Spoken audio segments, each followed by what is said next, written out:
Hi, everybody. Welcome to the Big Change of Heart live session 46. And tonight is very exciting because we have a special guest. Hi, Naja. How are you? Good. I'm so glad you're here. We've only talked, offline, so I'm so excited to be able to share some of your wisdom with our community because you have tons of it. And, to get started, I just would love for you to tell us a little bit about your space, what you do, and how you started doing it, why you got into this. Okay, hey everybody. So nice to meet you. Thank you so much for having me. I am Naja Hall, and I run a platform called Blended in Black. It's started off for people in blended families that are Black, and now I ended up helping people that are in all walks of life and from all walks of life. And it's kind of my calling and my mission. I married a guy, or fell in love with a guy that was previously married, had children, and we started to experience high conflict, which is not uncommon. I later found out it's uncommon. We all think our story is the worst and it's happening to us. And I started writing about it, and all these people were just like, hey girl, me too. Yeah. And that's how Dr. Janelle and I connected, actually, because we do the same types of work. Yeah. And so the platform took on a life of itself. I began to coach people, and now I'm a business coach, but mostly it's for people in step families, whether it's from a little wee bitty baby in a step family or to an aggressive grandparent. I see everybody. I help everybody because I believe the family is a unit. Look at the family as if it was a vehicle. If one part is broken, honey, something ain't gonna work. And so it's my focus to help you to fix it, not necessarily fix other people because we can never control them, but how to work on yourself. Yes. And to make sure you are a fully oiled machine ready to hit the damn road. So that's why I do what I do. I did it. It started out of necessity for myself because when I entered my situation, I didn't really find many resources. There's marriage counselors, there's relationship counselors, but for people dealing with high conflict, that are dealing with an ex-wife, ex-husband, co-parent, step-parent, it's hard. It's hard. Yeah. Marriage, that's why, what is it? 60-70% of second marriages fail. Yeah, it's crazy. Because we cannot figure this stuff out. So I said, I'll be good and damned if I have learned and helped myself and helped my friends if I could not help a larger amount of people. And, right now, and not to brag or anything, but I'm gonna brag. Do it.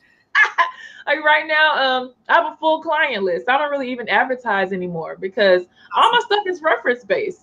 When people see how I've hooked their lives up, they know Naja can fix it for you. I can fix you. I can't fix your crazy. I can help you stop. I can help that crazy in your life sound like white noise. Yeah. I can help you to silence them within yourself. I can't fix them though. Yeah. No. Yeah. And the website gets a lot of few thousand daily views. Social media is popping. So that's kind of what's going on. My place of influence has grown, thank God, by God's grace, because I think I'm doing the right thing. Never thought I would be doing this with my life. No, I mean, either. Who did, right? Never. No, but if you're watching right now, and I know if you're anyone that's in my community, you should definitely be following Naja on pretty much every platform you're on. I know you're on Instagram as Blended in Black, right? I am, right now I'm everywhere at Blended and Black. Yeah. So, yeah. We can put it in the nose, or you'll see something. You'll know it's me. You'll find, you're easy to find, which is great, which is a good thing. And we really got started in the same way too, because I started sharing my story through writing, and everybody was like, whoa, I know this too.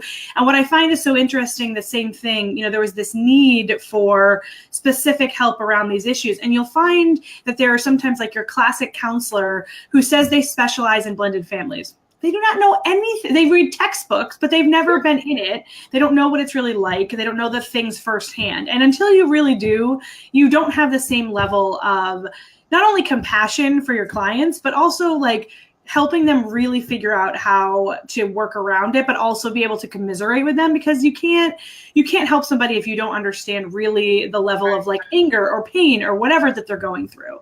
So yeah, I love that you do this work. It's just so necessary. And you have such a huge, awesome, supportive community. And I love that. So thanks for welcoming us too. Dr. Janelle, they tell people like you and I, just as stepmothers, you need to let it go. This is what you signed up for. Yeah. Honey, and I won't be vulgar on here, but I signed up to do things to my husband.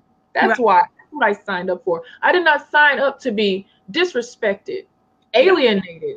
I did not sign up to be somebody's punching bag, or just because you're upset that your last marriage didn't work out and hello, I'm in the picture. I didn't sign up to be mistreated or to not even be treated and given basic human decency. So if you're a person out there that's hearing this is what you signed up for, it comes along with the territory. You say, honey, I don't want the territory, and I didn't sign up.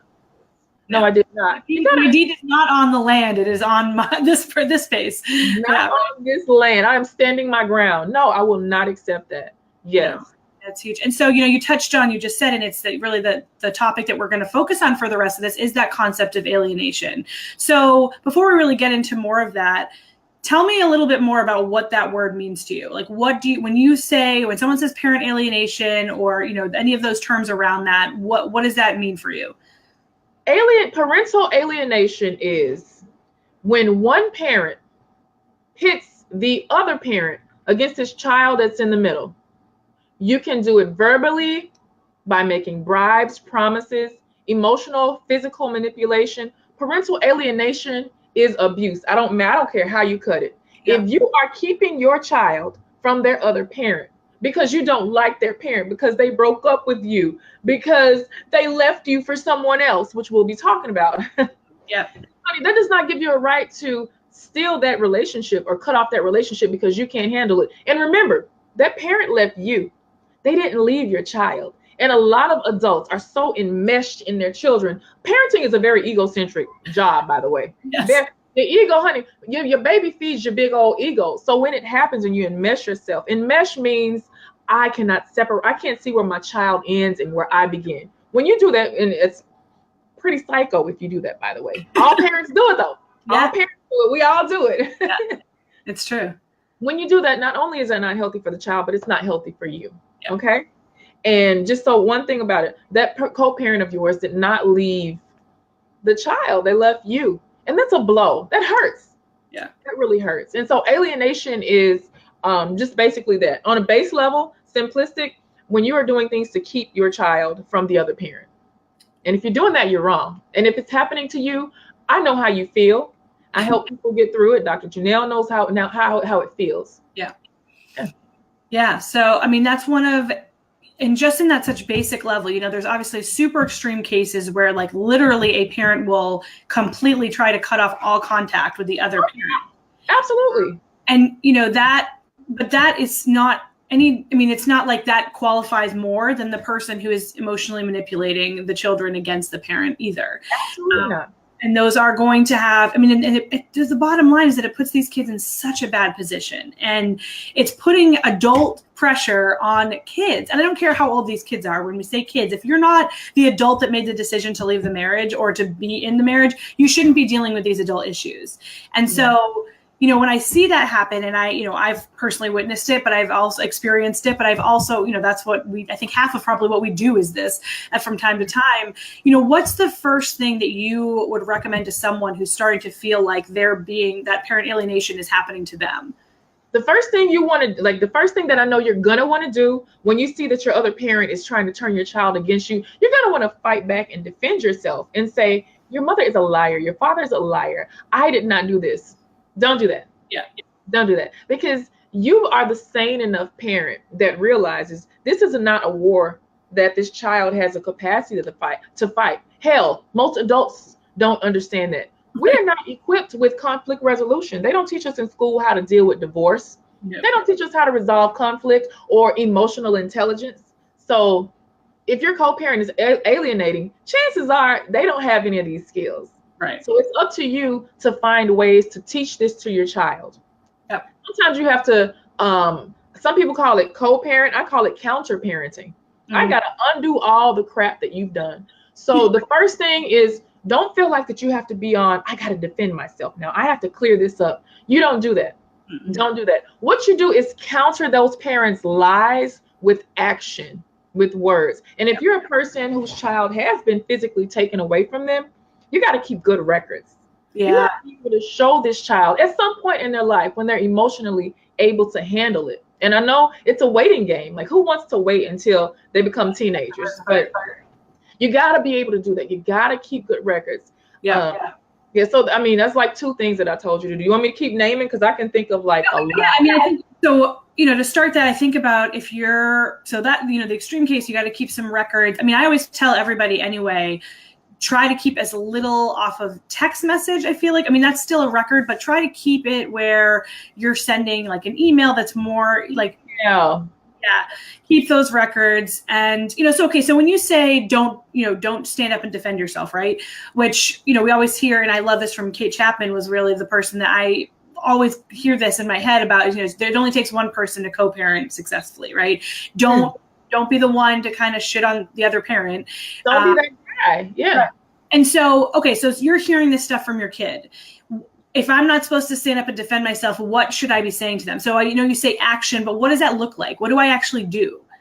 Okay. So I had this lady once, and I made her get on film and say this because this was so awesome how she did it. The mother, the lady was a fiance, and she was with the new partner, and the ex-wife filled these kids' heads with all this hatred. It was just literally visceral, and you can tell it's the speakings of a bitter woman. Like, basically, she took her children through her divorce with her. These little 8-year-olds were divorcees already, if you guys know what I mean. Yeah. And so the kids would come saying, my mom hates you. She really hates you. You don't say, well, I hate the bitch too. Right. You don't say that. What you say is, really? Hatred is such a bad emotion, and I wish she did not feel that. But you know what? I love her because she made you. Mm-hmm. You say that. You counter that hatred with love. Yep. Even if you cannot mean it at the time, the child would understand and absorb it. And you do need to counter you, and you do need to fix your own hatred. Like, I know in the beginning when you start, you feel like a victim when someone starts to alienate and they're lying on you. You're like, why is this happening to me? You gotta fight hate with love. You gotta fight the negativity and drown it out. And let the kids know that this is your safe space. Yeah. You say, listen, I know your loyalty lies with your mother or father over there, especially if you're a step parent. Yeah. Especially if you're a step parent, you say that I know your loyalty is with them, and I would never ever have you to back out on them because they love you. Your mom is a woman you love the most, and your dad is a man that you love the most. But I just want you to know that I love you too. Mm-hmm. And if you allow me to have a place in your life, I promise you, I won't let you down. I won't go anywhere. I won't disrespect you. And I'll always tell you the truth. Okay. I just want to be your friend, because you got to reassure these children that you're not coming in as a step parent, especially that you're not trying to come in and take their parents' place. Right. Yeah. Especially, I think, and, that piece where, or the kids know that the other parent doesn't like you, or that they have an issue with the relationship or anything like that, and that you're hearing that hatred and negativity. I always think about, and I say this to our kids, and I've said it to all my clients pretty much who are in this position, which is that if you're the child and you love both your parents and an extended family, and something happened to one of them, you'd be devastated. So as the adult in this situation, you can't want something bad to happen to any of these people. You can't try to be hateful to them, or, like you said, respond with hate, because that's going to horribly impact your kid. And so I always think about, like, I will always love them because our kids love them. That's it. That's all. That's the only reason I need to care about them. And even if it doesn't mean I forgive them for every horrible thing they've ever done to me, or that anyone else should either. But it means that the bottom line is that I have goodwill towards them because they matter to our children. And so I think that that's a place where I always try to remind people, like, be the kid. When you're going through this, like, imagine an 8-year-old walking through the room. What is your experience? So hate. And we have to remember that our children's minds are extremely malleable. Their brains are still forming. And why don't you be their example of grace and forgiveness and mercy? You be that. Because I remember as a kid, and I know everybody's watching too, we all remember outside influences beyond our parents. Oh yeah. There's this one lady that I met, and I wanted to just be like her, and I got to one day with her.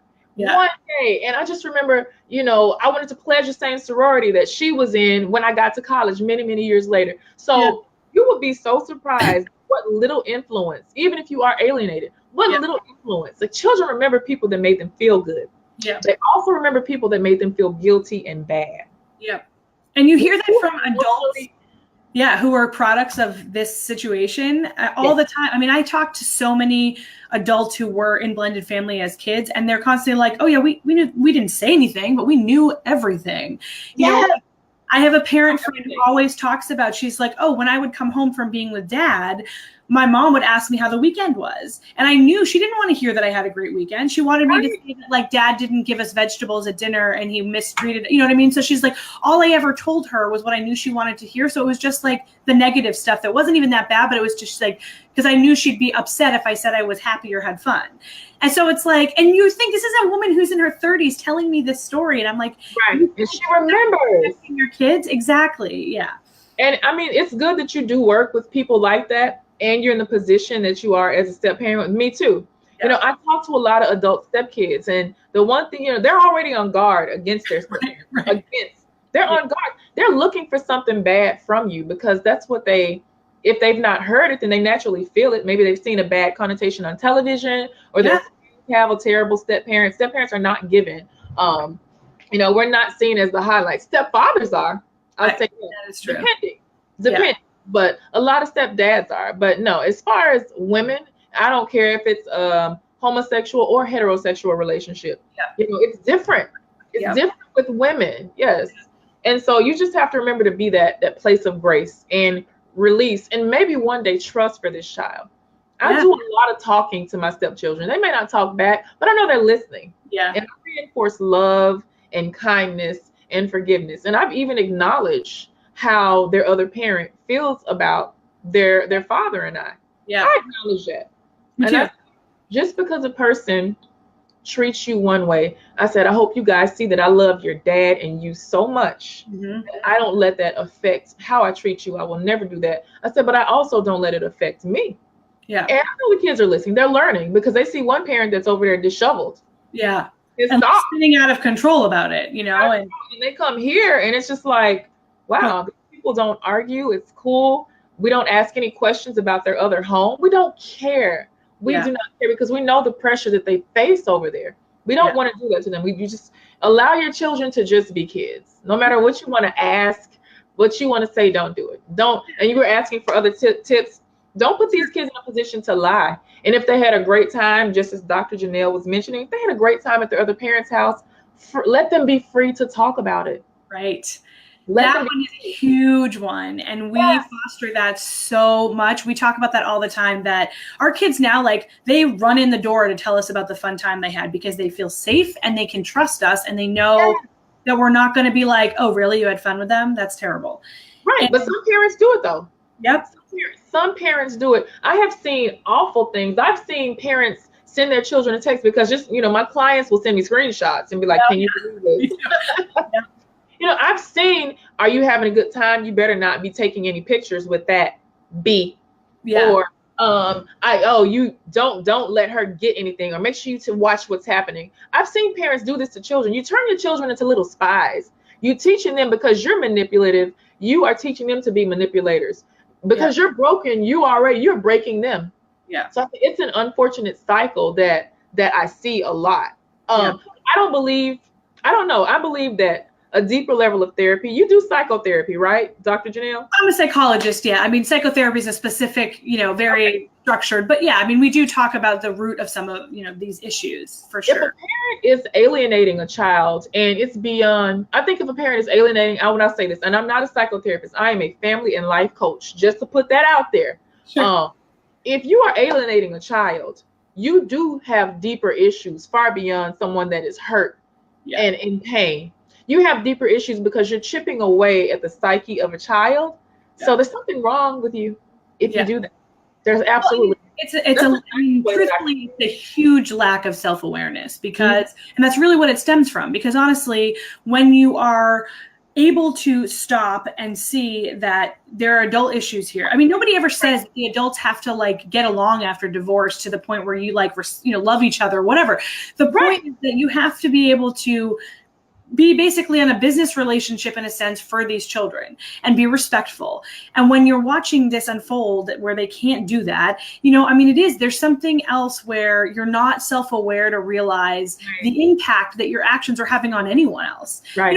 And obviously, like once you start to see this, it's how they are with all the relationships in their life. Exactly. Exactly. I was going to say, the one thing I ask my clients, I say, okay, so they're like this with you. Who else have you ever seen them maintain a long-term relationship? Yeah. Well, no, now that you mention it, no, they don't. Okay, so it's not just you. So don't feel special, honey.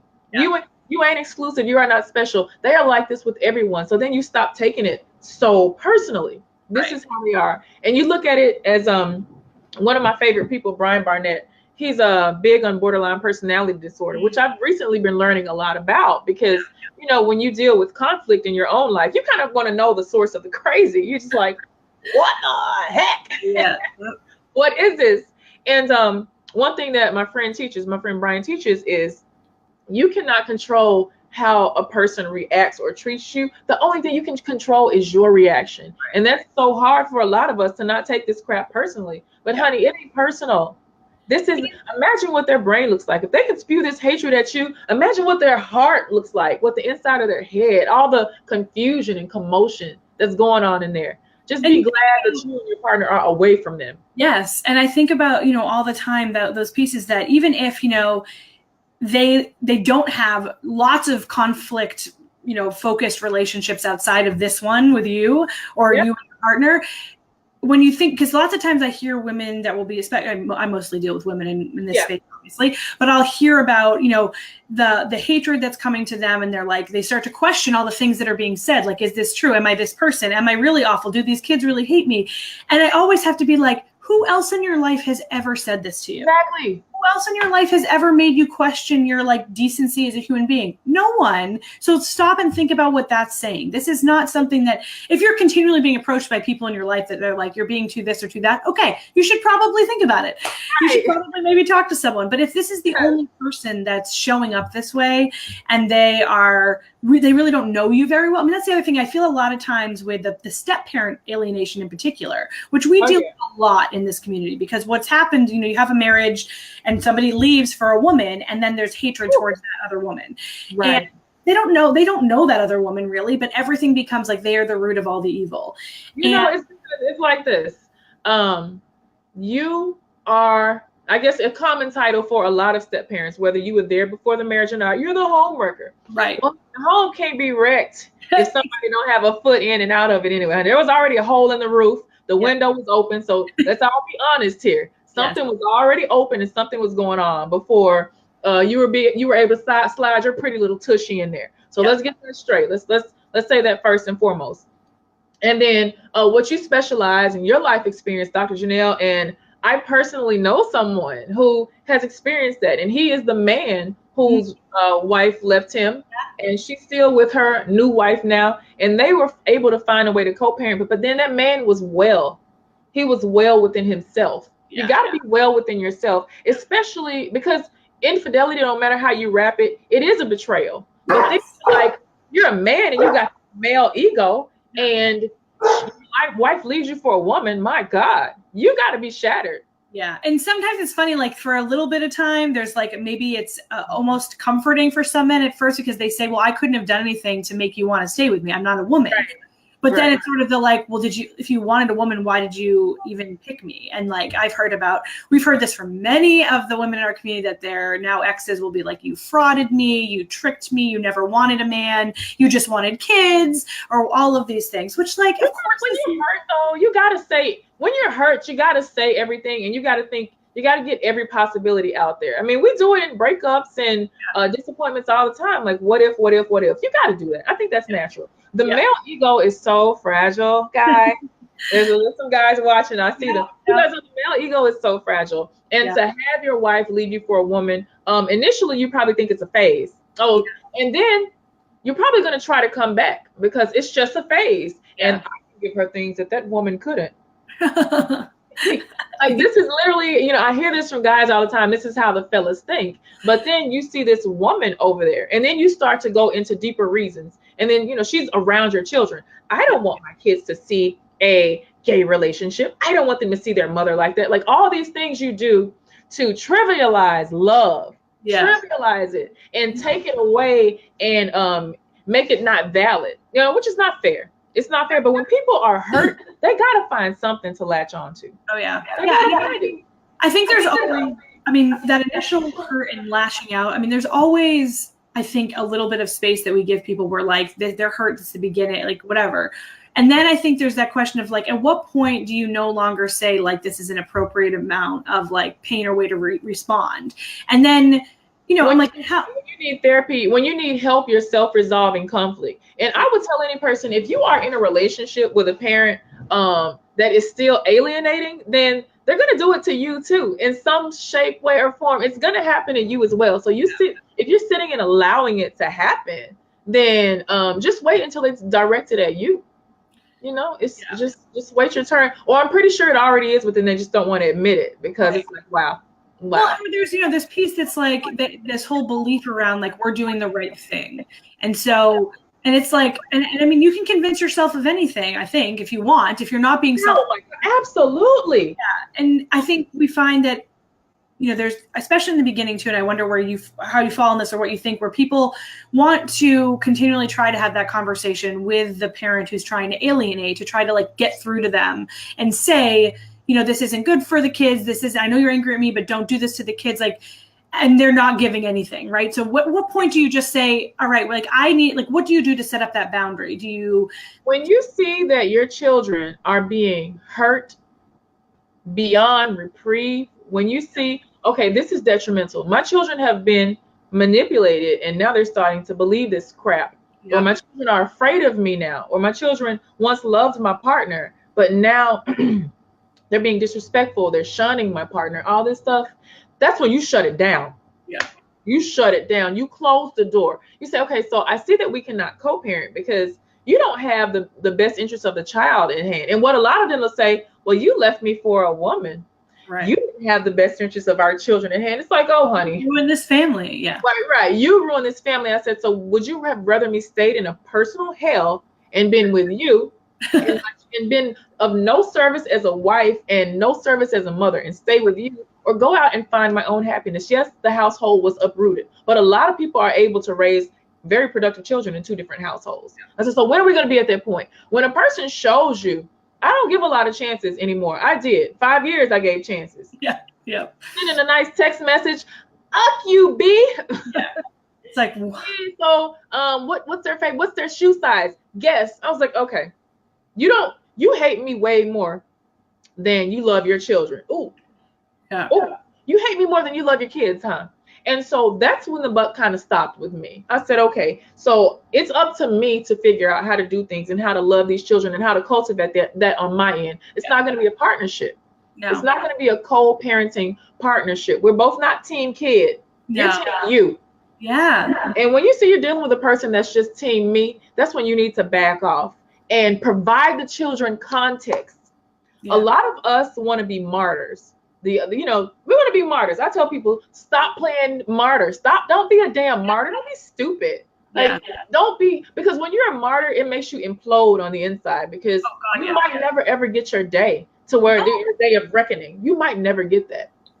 You stand up for yourself and you stand your ground and you give those kids context. Hey, remember, when the kids come over, for example, all of their shoes are too small, but they're brand new shoes. You just bought them. Well, babe, remember when I asked your mom for your shoe size and she wouldn't tell me? Remember? I just made them. I'm going to have to just go and find it myself. You provide these children with context, because children become adults. And I don't believe in hiding things. No. Age appropriate, of course, from children. I don't believe in lying to children, because children grow up.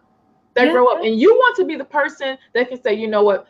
Miss Janelle, Miss Naja was always honest with me, even when it was ugly. Yes. I can count on those women to tell me the truth, no matter what. So you want to be that person. Yeah, and I think provide your children context, age-appropriate context. I completely agree. I struggle with that a lot, because one of the things that I first, kind of heard from some people is like, don't put anything on the kids that's too heavy. And I get that. Of course, you want it. That's totally true. I don't think that means like pretend that oh, I love, I get along great with your mom, or like, and that's a completely a lie. You're lying, and they know that your mother, because you know what happens when you do that. Oh my God, I get along so great with your mom. And then mom gets there and she is a voodoo doll made of you. Right. The kid's gonna think you're either really gullible or you're stupid or you're a liar. Yeah. And when listen, your mother does not like me. I have tried to be her friend. So, and then that's when you get to teach a lesson on what friendship means. Yeah. Not to force, because we teach our kids, don't force yourself on people on the playground that don't want to play with you. Right. So essentially by playing nice with mom, you're doing the same thing. They're not teaching them example. We got to teach our children how to survive in conflict, because look at the climate of our country right now. It's full of conflict. And like you said, they don't learn it anywhere else but home. And if you're not showing it at home, then they're not learning it at all, period. And, I think about, having them see how to resolve conflict, even in the house. I mean, obviously, if you've got more than one kid at home, they're arguing with their siblings at some point. And if you can't explain to them how that is the same thing, and that you resolve these things, and here's how we come back together, and you're not able to do that with their other parents who are caretaking for them, that it's really challenging to sort of be like, oh, everything's fine though. I mean, I just don't do that anymore. Our kids are 10 and 7, so they get it enough in the way they say, like, you know what, that it isn't the way it used to be where we all got along. And I know that there's a lot of times, like you said, kids will come home, and we hear this from our clients all the time, where they come home and they're like, mom hates you or dad hates you, to the step parent. And it's like, that's a really, really difficult place for the kid knows that, and knows that that's the issue. And I mean, it doesn't need to be there. And if that's the place to be like, yeah, it's really hard and I wish things were different. I mean, I say that all the time. There's just no reason for you to be like, no, that's not true, or whatever else. I mean, no, because if it wasn't true, things would be different, and they're not stupid. The kids know that. They know that it could be different, that it would look different if everything was fine. So, with those boundaries, so let's say it's your spouse that's now alienating you, right? So it's the marriage, you're the one who got divorced. And so your ex now is alienating you, or you and your partner, but just the whole like concept of like your family versus theirs. Oh yeah. Do you recommend sort of saying like, I'm not engaging with this anymore, and like giving them the like this, just so like I'm no longer okay with you talking to me this way, like it's unacceptable? Or do you think that's not even worth the breath? Or where do you sort of fall with that? Like, before you punch somebody in the face, do you tell them you're gonna do it, or you just do it? I believe you, pop. I believe you just give that 1-2, and because they don't care. If they cared what you were gonna do, they would treat you with respect. So no, I don't believe in giving a person a forewarning, because they're gonna think you're a joke. They already think you're a joke because they're not respecting you, or they just don't respect themselves and their children enough to accept what's happening. So that's not happening. You're not dealing with a normal person. If a person is alienating you, you got to remember, when you appeal to them, you expect grace and empathy and the love of God from them, honey. This is not a normal person.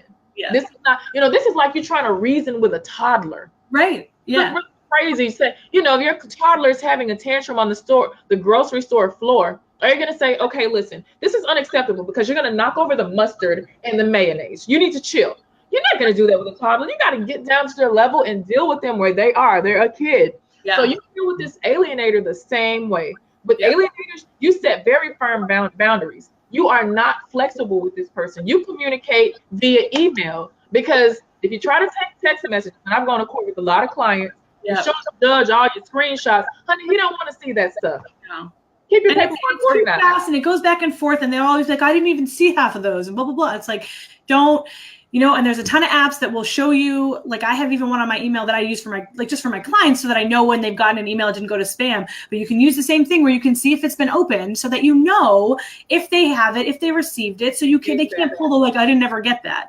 I think that's, you keep as much of the stuff with your effort and whatever, and those boundaries that you're placing in email where they see it and they can't say they don't know about it. One thing I'll tell you guys is, in cases of alienation, almost everyone that I've heard of, the overwhelming majority, alienators don't all of a sudden wake up one day and decide to become your BFF. Sure. So this is who this person is. If you are watching this right now and you're dealing with that crap, and they sent you a nice text message, maybe they're a narcissist, and maybe they got some borderline issues going on, and they are trying to be nice today. Maybe they want something from you. Don't be fooled. Don't be suckered. Don't be bamboozled. Once they show you who they are, this is it. This is who you're going to be dealing with. Alienators typically do not change people. So, okay, so let's go off of that. So here you are, you're going to set up some boundaries. We're saying that this person is probably going to be this person. They're not going to, they're not going to necessarily one day decide that they've seen the ways and they need to go to counseling and get help. So is there any hope in a sense, like what would you say for the person who's like, is this the rest of my life then? So is it really just about holding the boundaries, or is there anything else that you can kind of do to sort of improve the situation for yourself or your family? I don't care about the alienator anymore. I only care about you. You guys that are watching. You are the alienated people. You're the ones I care about. Yeah. As far as yourself, when you set these personal boundaries, you got to be firm in them, because you're going to feel so bad, because you are a normal person and you have painted yourself as the victim here. You're like, why is this happening to me? Why won't they accept me? So number one, you see yourself as a victim. You have to say, wait a minute. I'm taking control of my life. I'm no longer a damn victim. What do I look like being a victim of such a weak person? So then first of all, you got to snap out of it. I give a lot of tough love. You got to snap out of it. You're not a victim here, okay? And then next, once you set those boundaries, stick with them. Find yourself a hobby. Find you something to do. I remember when I first started getting alienated, I went to the gym. That was my vice. I had abs, honey, because it was happening so much. I had a six-pack. I don't have it anymore. But find yourself a very healthy vice. Find something to pour yourself into. That's one thing you do. Another thing you can do is you have to reach a place of acceptance and acknowledgement. Accept that I am in full control of my life, and I have a crazy over there, because that crazy starts out as a thorn in your side, right? Yeah. And then they can become a little buzzing gnat in your ear. You can swat them, and then they become nothing. They become totally white noise. And that's always been my goal with helping people, is how do we silence that over there? Yeah. Because the things that I can control, I do control. Yeah. I cannot control a person that doesn't give a damn about whether they hurt their own children or not. They don't care about their own kids. They eat their young. They don't care about me.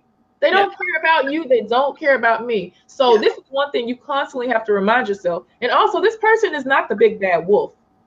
They probably have micro penis. Like, no, but seriously, I mean, you always have to remember that. Like, you know, they always say hurt people hurt people. Like, if you were confident in yourself, you wouldn't you don't need to treat somebody else that way. Or you do the appropriate adult thing, which is like, hey, you know, I really didn't like what you did the other day. Let's talk about it and figure out a better solution. You be an adult about it and you work through conflict. And like you said, if you're noticing that they're refusing to work through conflict, then you're not dealing with an adult anymore. Like, you're not dealing with someone who recognizes that. You're dealing with a toddler and talking on a toddler level. This toddler just has a job and can drive a car, and they have kids with your spouse. So that's the thing. Yeah. But you're dealing with a person that cannot think critically or think on a level of you, and they don't care about you. Yeah. They want to hurt you. So that alone makes me want to fight to preserve my happiness and my peace, knowing that there's someone out there trying to steal it from me. Absolutely not. I won't give you that. No, they don't have that power. Yeah, absolutely. Yeah. I think that's huge. I think, you know, it does take a lot. I always say you got to slow down. We got to be still. We got to just like take a moment before, because we can so easily react, and we can become, like you said, you can let that mosquito buzz in your ear all night. You can not stop, and you can check social media, and you can ask friends. You know, you can turn into a crazy person yourself trying to figure out what their crazy is. And it's just not gonna, what is the point? You know, you have to, I mean, you started off by saying something that I've always been saying, and it really resonates, which is like, if something bad has happened or people are saying bad things about you, the only way you disprove that ever in life is just by being the opposite. You know, not by telling people you're the opposite, not by screaming at the top of your lungs, not by crying. It's just by being who you want to be. It's by living your life. It's by showing up and being the person that you know you are, and not giving any credit to the crap that's being spewed about you. Right. You know, you can't convince someone that you're not a particular way, because people are going to believe whatever they want to believe. And if they've made a decision, then that's what it is. It doesn't really matter. There's no way to change that. All you can do is focus on, all right, how am I showing up? And if I screwed something up because I got sucked into the crazy, I need to own it. I need to apologize for it. I need to recognize that. I mean, we all do that, I think, from time to time. I do think that it's important sometimes as the parent or whatever being alienated, that we don't always react the right way, right? So sometimes we do get affected by all this. You're human. How Right. long can a person, how long can a dog have a piece of meat dangled in front of him before he reaches out and bites? Yeah. You're human. Yeah. I mean, I made a dog euphemism, but still, we know what you mean. like, you're not perfect. You're going to make mistakes. And one thing that I always ask my stepkids for is understanding. Yeah. You know, hey, I'm not perfect. Like, Yeah. And I think Laura asked a question. She said suggestions on how to deal. Yeah. Laura, the first thing to do, like, before you snap and go crazy, it's like Dr. Snell said something. Block it out. Yeah. Block them physically. Do not go and check their social media. Don't You should know what's going on with them. You should not know what they wore yesterday. And it's addictive, right? If a person is an enemy checking their social media, yeah, it's addictive. Find what I used to do. My sister went through a breakup, and I said, instead of going to check your ex's social media all the time, whenever you feel the need to, tell me and I'll go do it, and I'll remind you how ugly and stupid he is. Like, it's just that. Yep. And so find some accountability partners, Laura. Like, you're asking about this. Find some people that are going to hold you accountable and be like, honey, so you don't want to heal because you're still over there checking that. And maybe if you don't check their social media, you still have to set emotional boundaries as well. Like, that's such a tough thing to do. Yeah. Because you'll lay there at night thinking about this person and thinking about the lies that they told you, and those lies are growing in your head and in your heart now. And you start to believe a stranger's rhetoric about yourself. Yeah. Somebody has poured garbage into your life, and now it's rotting and permeating into your relationship with your spouse. And, I think one of the things I hear with that so much from our clients too is the fear about, okay, so especially in our case, we have a lot of people where we're in a same-sex relationship and now the ex and his whole family and maybe even your family, but people aren't okay with this new dynamic. They don't like the same-sex thing and they get upset about it and whatever. And so they're kind of spitting all this hatred. Right. So they start spitting this hatred, and all you're thinking about is, what is the dynamic for our kids? What are our kids being told when they're spending time with them? And that right there makes you literally crazy, because you don't know what's being said. You'll never know for real. But you know what? You also don't know what's being said when they're playing Fortnite with their friends, or you don't know what's being said at school. Of course. You don't know if they have like a racist, misogynist teacher that's, spewing crap into them. And so the foundation starts with you. Exactly. Now, if your child has a foundation here and in this other household, all you can control is yours. Yeah. And don't worry. I do. And I fell into this trap from time to time, but it's like, what your household's like, and no one else does but you. And when your children are there, because no one else lives there but you, and so and the thing is, your kids they could be told every day from now until the end of time that relationship over there is terrible and wrong and bad. But when they're at your house and they experience love and kindness and joy and, humor, they're not going to believe words of someone else over the experience they're having themselves in your house. Yeah. So the other thing I would say is tangible things that you can do aside from providing that love and peace. One of my ways of providing context is I'm really good about printing photos. I will catch my stepkids looking at an old photo of themselves from 2013, 14, 15, whatever, and pictures of me in them, and they will just study them like they're in a museum. And they'll be like, wait a minute, I look happy with Miss Nasha, no matter what I hear. Or look at our family. We look like a really happy family. So children need things etched in their minds. I believe music. That's why I'm really big on teaching music theory. And providing visuals, positive reinforcement that way. So go to CVS, print out some photos, hang them on your wall so the kids can remember and study this stuff, guys. It's so funny you say that, because since when we first got together, I was the only one with like an iPhone or a smartphone. They were like newish then, and I was like the crazy technology person. And our boys were one. I took videos constantly, little ones, whatever. So my desktop that I'm on right now is a big screen, and probably at least once a month, the 5 of us pile into this room, request by the kids to go back and watch all of those old videos. And they'll, they know that we were both there, and we see, and it's been a while, so you can't try to brainwash that this is not a real thing. It's been over 6 years.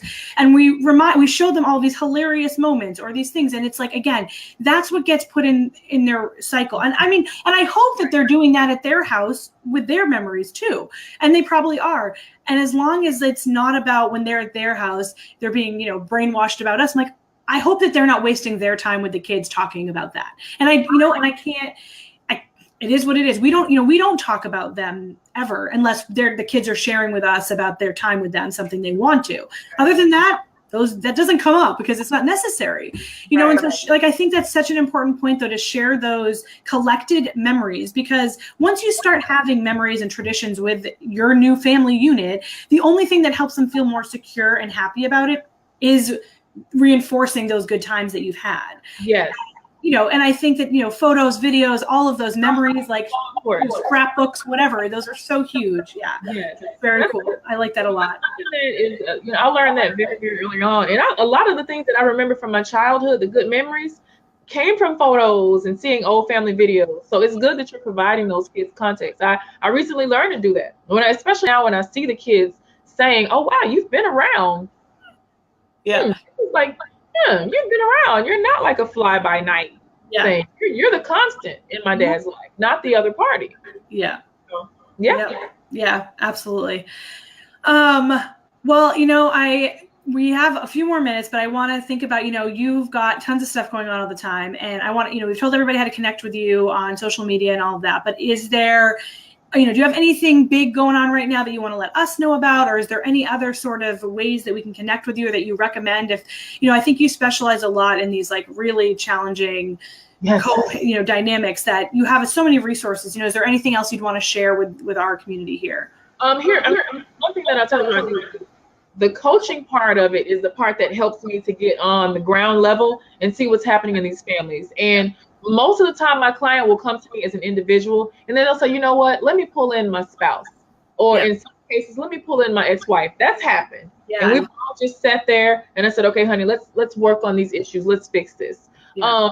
So I love helping people to see the other person's perspective. I'm an empath by nature, and I've put in my 15,000 free hours. I got the degrees. I got the certification. Like, I've done my thing. So I'm well equipped to help people in that realm. So if you need help in that manner, you can always call me. I do video coaching. Yep. My number is 315-75-BLEND. Love it. That's my number. You can always call or text me. Even if you're not like a client, I just hate to see people going through crap. I take this personally. Yeah. This is personal for me. This was once my real life, and now it's my passion. So if you need help, you can always reach out. And you can find me at Blended in Black. I wrote a book. It's teaching mothers and stepmothers how to get along. Love it. It's called Girl Bye. Yes. Where neither are you. Yeah. So right now I'm working on my next my next book, and I don't know the title yet. But a lot of the feedback I'm getting is from people that are like, I loved your book, Naja, but I tried to give it to her and she threw it back in my face. So what do you do when the other parent does not want to work with you? And so now I'm just in development of working, because that's what a lot of us deal with. Need that book. Like, how do you just say, you know what? Yeah. I don't give a hoot if you like me or not. I'm still going to be happy. I'm still going to be in love, because that's what's most important. We're all in these situations because we fell in love with somebody. Yep. We just wanted to be in love. We didn't ask for all this other crap. I know you guys didn't ask for this crap. And so that's what I do. I help you to just focus on being in love. Yeah. There were nights when the conflict was so bad with the ex, I wouldn't even be able to look at my husband. Oh yeah. Uh-huh. So it would affect us in our own home, in our bedroom. And I said, this is too powerful. Yeah. I was like, wait a minute, Naja. And that's when I stopped it. I said, okay, this has to stop. Yeah. And so just helping people to get to the root of it. You're in this situation because you're trying your best to love a person, but when's the last time you told the person that you loved them? Yeah. Are you so pissed off at them because they have a crazy ex? Honey, that's not their fault. That's why they're not with that crazy ex anymore. Yeah. And it's hard. I mean, because you can step back sometimes and be like, by choosing you as my person, this is the shit I have to deal with now. Like, and that is such a bad mentality. And you start to resent them. You start to resent your person because they come along or they made a really poor decision before they met you. Yeah. No matter how many times they'll tell you, I wish I'd met you first. I'm just kidding. It's like, and then I should say the same thing. Like, or they met you first, or they just made a dumb decision, or why didn't they? It is what it is. And it's still going to be your life, and you're still going to have to find a way to deal with it, or it will tear you out. And like you said, a lot of second marriages don't last because honestly, because of this. I mean, I'm sure there's other reasons. Conflict with these children and with these ex. And so that's why I said it's personal for me, because I don't want to see anybody fail because you have some cackling on the outside of your household. You're letting this person reside in your bed, in your house, in your bank account. You're allowing it. Yep. You gotta put up you got to put up the boundaries and then make sure that you kind of keep out. So, well, I'm so happy that we got to do this today. And I love that everybody got to meet you from my community, because they're going to love you. Thank you. Hopefully we've talked about doing a podcast together at some point too. So hopefully we can pop on and talk more about, other good stuff that we need to get through. But I always feel like you are the queen of conflict in a good way, meaning the queen of dealing with conflict, not of creating it, of killing conflict. How about that? But I really do. I mean, your community is so supportive. So, nobody can have too much support. So if you're part of our community, definitely go find Naja's group. It's Blended in Black. It's really easy to find. But it's your community as well. And I love and am involved in yours as well, so. Huge. How about supporting our sisters? Love it. Love it. Love it. Love it. Well, thank you so much for everything you shared today. It's just incredibly helpful. And thank you for using your personal experience to help everyone else. And I look forward to talking to you again soon. Thank you so much. Thank you so much, Dr. Janelle. Thank you. All right, guys. Nice to meet you guys. Thank you guys for tuning in live. Thank you for the guest viewers that are from Naja's camp. I'm so excited to have you guys on. Thanks to my regular peeps. And if you're watching the replay and you have any questions, obviously reach out to us. We're an open book, obviously, and we're always available. So reach out, check in, and otherwise I'll be back next week on Tuesday for the next session. All right. As I always say, thank you so much. And in the meantime, love bigger. Bye, guys. Take care.